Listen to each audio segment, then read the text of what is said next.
स्वागत है कैलाश जी आपका आज तक पर। ये अचानक जो भगदड़ मची है तृणमूल कांग्रेस के अंदर, लोग उसे आपसे और गृह मंत्री अमित शाह के दौरे से जोड़कर देख रहे हैं, क्यों? देखिए, अभी तक तो हम समझ रहे थे कि जनता ही ममता जी से नाराज है, पर ममता जी के अहंकार के कारण और भाइयों के भ्रष्टाचार के कारण टीएमसी के सीनियर लीडर भी वहां पर असहज महसूस कर रहे हैं। तो मुझे लगता है कि पहले सुबंधु दाने और कल राजू दाने भी कार्य प्रणाली का विरोध किया है और ये कहा है कि सीनियर लोगों को सम्मान नहीं मिल रहा है। इसको लेकर दोनों ने प्रतिक्रिया व्यक्त की है। मुझे लगता है कि टीएमसी के अंदर अब जिस तरीके का वहां पर शासन प्रशासन और विशेषकर भाइपों के माध्यम से जो माफियाओं को संरक्षण मिल रहा है, उसके कारण पार्टी के अंदर काफी असहजता है और इसीलिए जो वातावरण बना है वह इसीलिए वो वातावरण अंदर इनके असहजता से बना है या आपके यहां सहजता से स्वीकृति मिल जाती है, वो भी एक वजह है? मुझे लगता है कि हम यहाँ पर राजनीति करने आए हैं और राजनीति ही कर रहे हैं और पार्टी की सरकार बनाने के लिए आए हैं, इसलिए ये तो राजनीति का एक हिस्सा है और इसमें निश्चित रूप से हमारी जिनसे मित्रता है तो दूसरे दलों में है, तो चाहे कांग्रेस को, चाहे सीपीएम में हो, चाहे टीएमसी में हो, वे हमारे साथ जुड़कर आने वाले समय में सोनार बंगला जो मोदी जी के नेतृत्व में बनाने का एक सपना देखा है, उस सपने को पूरा करने के लिए हमारे साथ आ सकते हैं। उसके लिए साम दाम दंड भेद किसी चीज से परहेज नहीं है आपको?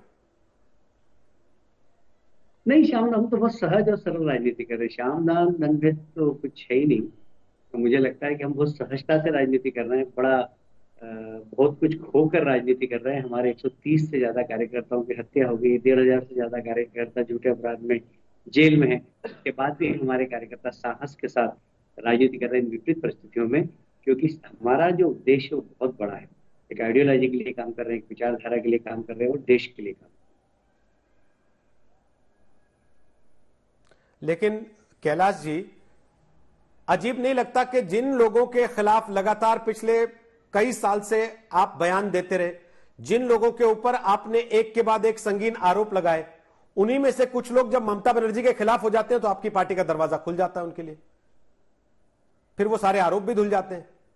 देखिए, ऐसा है कि जब से इस देश के अंदर गठबंधन की राजनीति प्रारंभ हुई है तो इस प्रकार का ट्रेंड प्रारंभ हो गया है और इसमें किसी भी दल को कोई परहेज नहीं है। और ये बात सही है कि जब विपक्ष में रहते हैं तो एक दूसरे के खिलाफ आरोप भी लगाते हैं, पर जब लगता है कि एक दूसरे के लिए सहज संबंध हो रहे हैं तो लोग आते भी हैं। तो हमने तो बहुत साफ कहा है कि बंगाल में हम बहुत छोटे से थे, 4% से 16% पे गए, 16% से हम 40% पर आए। तो सिर्फ हमारी ताकत के बल पर नहीं आए, अन्य राजनीतिक दलों से हमारे मित्र हमारे साथ शामिल हुए। सीपीएम से लोग हमारे साथ आए, कांग्रेस से लोग हमारे साथ आए, केंद्र से भी लोग हमारे साथ आए, क्योंकि बंगाल बहुत बड़ा प्रदेश है। यहाँ अगर सिर्फ हम भारतीय जनता पार्टी के कार्यकर्ताओं के आधार पर ये संगठन खड़ा करते तो 10-20-25 साल लग जाते। पर राजनीति के अंदर वर्तमान समय में जो मोदी जी का नेतृत्व है उससे प्रभावित होकर बहुत सारे लोग भारतीय जनता पार्टी में आने के इच्छुक भी है और आ भी रहे। और उसमें शुचिता जैसी चीजों की कोई जगह नहीं है, कोई जरूरत नहीं है। जिन लोगों को आप खुद कहते हैं कि ये रैकेटियर हैं, ये वसूली करते हैं, ये भ्रष्टाचार में गले गले तक डूबे हैं, वो आप ही की पार्टी में आते हैं तो गंगा नहा जाते हैं। देखिए, सिस्टम, जिस दल में जैसा सिस्टम होगा उस सिस्टम के अनुसार वो काम करते हैं। वहां पर असहज महसूस करते हैं, उन सारी चीजों को छोड़कर हमारे साथ आ जाते हैं। तो अब यदि वो हमारे साथ आने के बाद यदि ऐसा करे तो निश्चित रूप से हम उनका कान पकड़ सकते हैं। पर जब वो वहां का सिस्टम ही ऐसा है, वहाँ सरकार ऐसे ही चलती है और उसके वो हिस्से थे, और उस समय उनके पास अवसर नहीं था कि सरकार छोड़ के आ सके।